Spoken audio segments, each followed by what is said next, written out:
Feminista de formación y pacifista ante el horror que vivía su tierra, Beatriz Montoya, de una forma casi inconsciente, empezó a unir a mujeres para decir no a la violencia. Hoy dirige una organización que aglutina a los 23 grupos de mujeres de su región, Antioquia. De ahí parte su fuerza. Batallan por la paz y porque se escuchen sus voces. Quieren un nuevo país en el que la ley no sea la del más fuerte.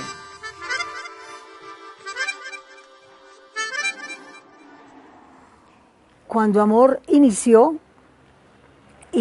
con 3 propósitos, que era: 1, transformar la cultura patriarcal; 2, buscar y acompañar a las mujeres en el paso de la casa a la plaza, o sea, la posibilidad de que las mujeres pasaran del espacio privado al espacio público.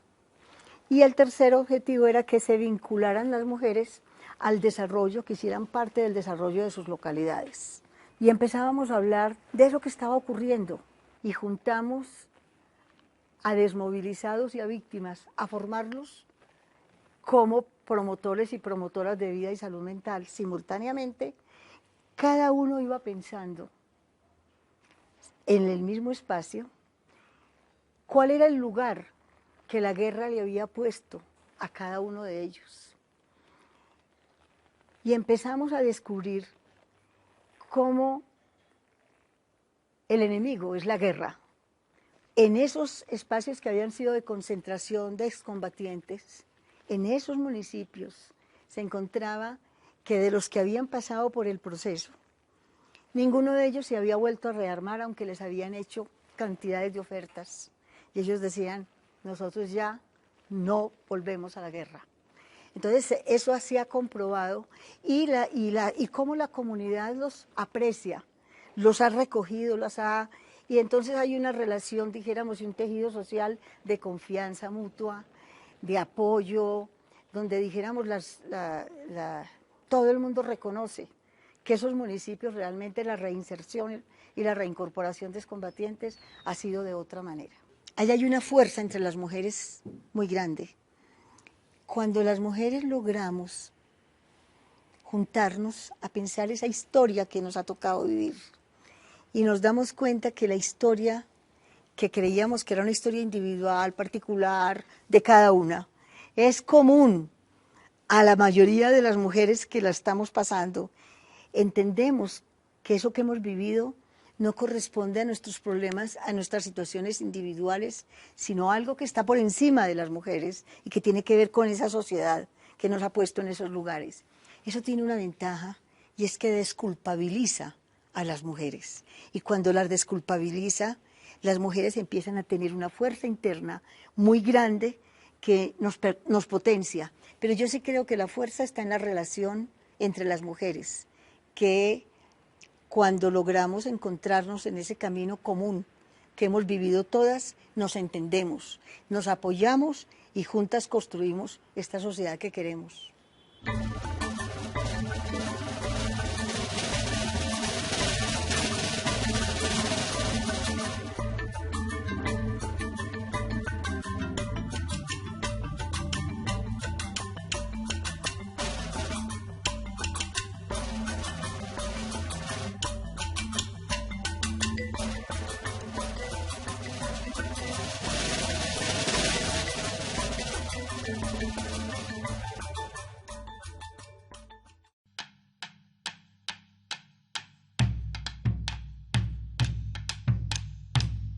Mataron a su madre, cuyo cuerpo nunca apareció.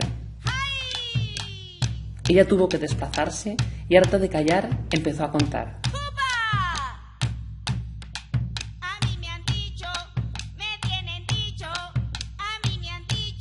Mayerly Sangarita fundó Narrar para Vivir, una red de mujeres que se reúnen en los parques para decir que sí hubo guerra, que la sufrieron y que tienen unos derechos que les deben ser resarcidos.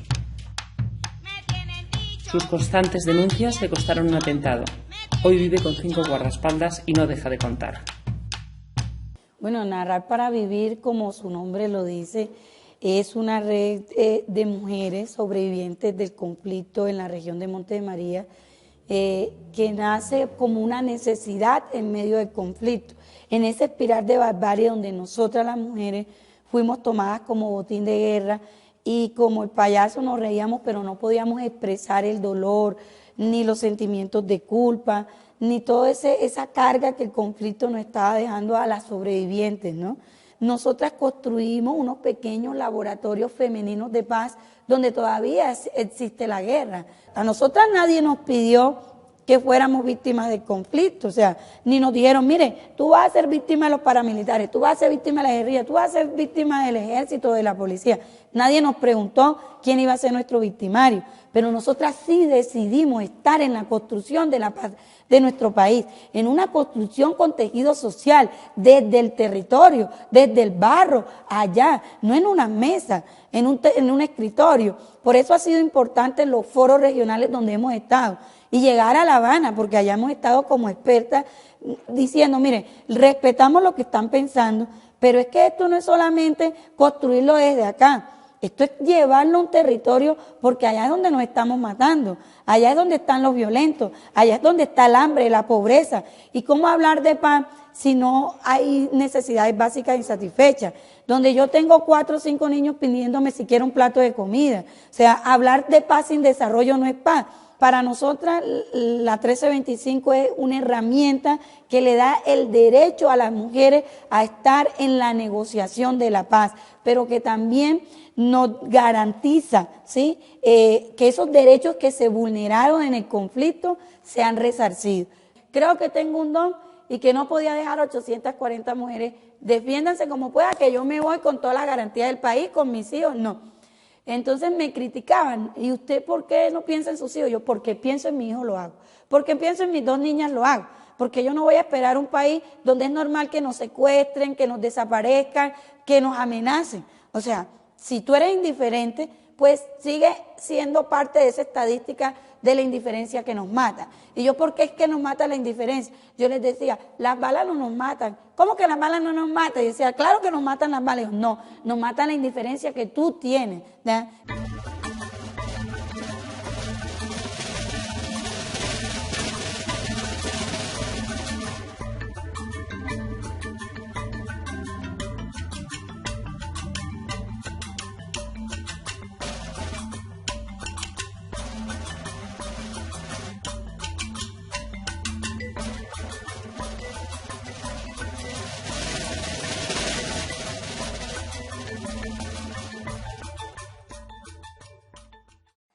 La tierra para mí es todo.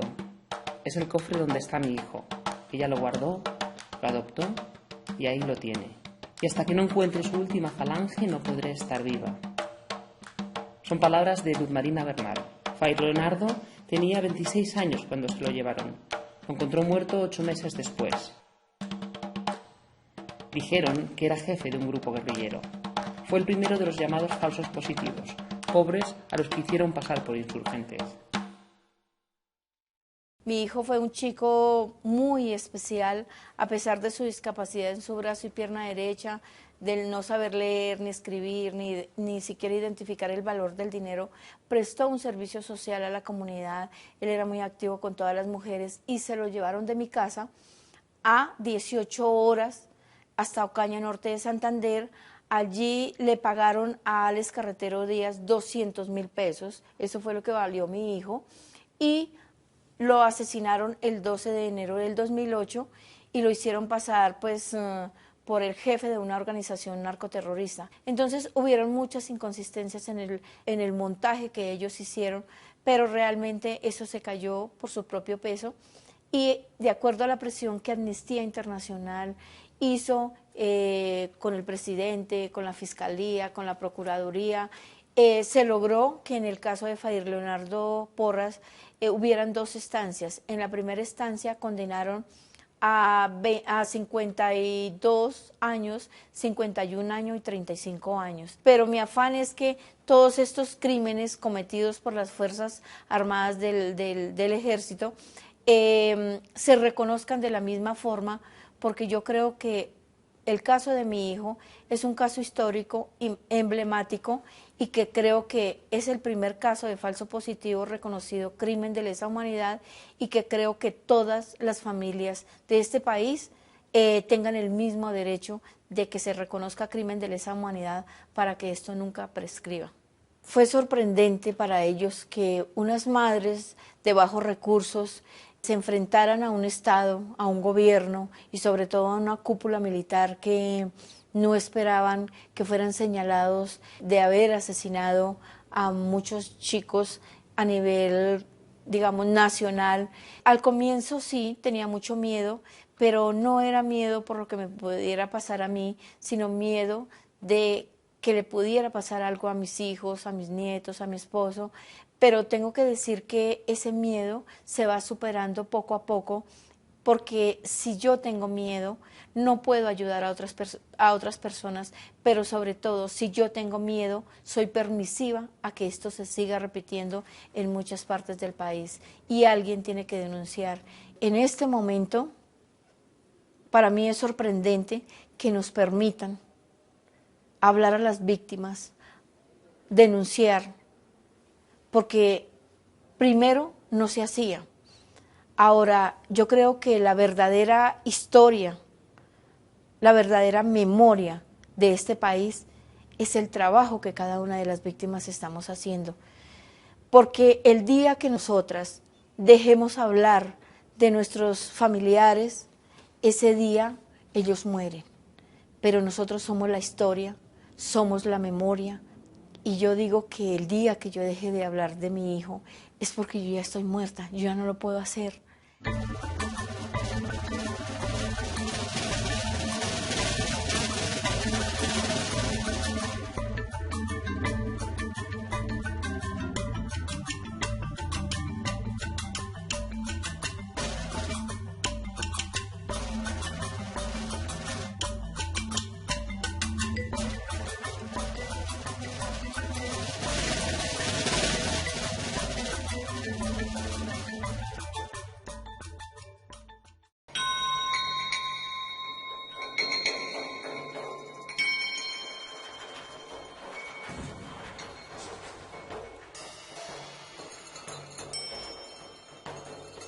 Tomó las armas para cambiar su país.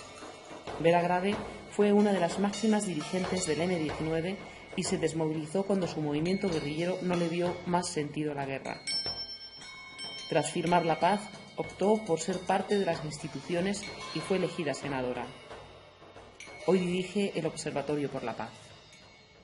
Yo soy de una generación de colombianos y de personas en el mundo también, de una generación para los cuales la revolución y la revolución armada era como algo que estaba como cerca, en el sentido de que si querías cambiar cosas, si no te gustaban situaciones en tu país o en el mundo, pues la guerrilla era una opción. Entonces, si tú quieres defender al pueblo, luchar por el pueblo, pero él es en últimas la gran víctima, Colombia tiene 7 millones de víctimas, pues tienes que replantearle eso como un método, ¿cierto?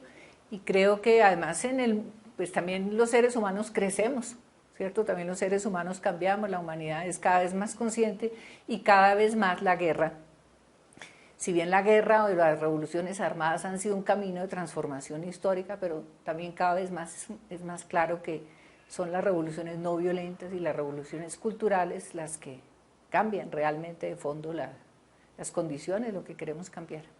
Pues de hecho las mujeres en este país y creo que en muchas partes del mundo han sido, a nivel del movimiento social, han sido las principales protagonistas de la paz, han sido las principales protagonistas en los movimientos de las víctimas, en la búsqueda de los desaparecidos, es decir, la mujer cumple un papel muy importante en esto, ¿cierto? En cuanto a la negociación, pues cuando se instaló la mesa de negociaciones, muchos pensábamos que era muy, pues puros hombres, ¿cierto? Pero se ha dado un fenómeno interesante, es que existe hoy una comisión de género en La Habana, ¿cierto? Y está moviendo muchos temas y muchas discusiones, y yo creo que eso es importante. Eso no se dio en los procesos nuestros. Porque a veces se piensa, y pasa mucho hoy, que se está hablando de la paz que va a venir de La Habana. No, la paz hay que construirla aquí también. En Colombia a veces uno ve ahora, la gente tiene como un miedo a la paz, porque estamos como intoxicados de la violencia y como que eso es lo que ya conocemos, Entonces atrever a pensarse un país en paz, uy, pero qué problemas van a aparecer, es que miren la paz, las complicaciones que va a traer, como si la guerra no las tuviera. Entonces, no, que va, mire que va a aparecer este problema, claro que van a aparecer otros problemas, porque se acaba un ruido y aparecerán muchas otras conflictos, pero de eso se trata. Entonces yo creo que, y en la experiencia que hemos hecho aquí con el observatorio, trabajamos transformación de conflictos y hemos visto unas escenas de reconciliación maravillosas, donde la gente, en la medida que reconoce al otro y se baja de prejuicios, se baja de prevenciones, es capaz de superar esas barreras y no de olvidar, pero sí de verse de otra manera y reencontrarse con los otros.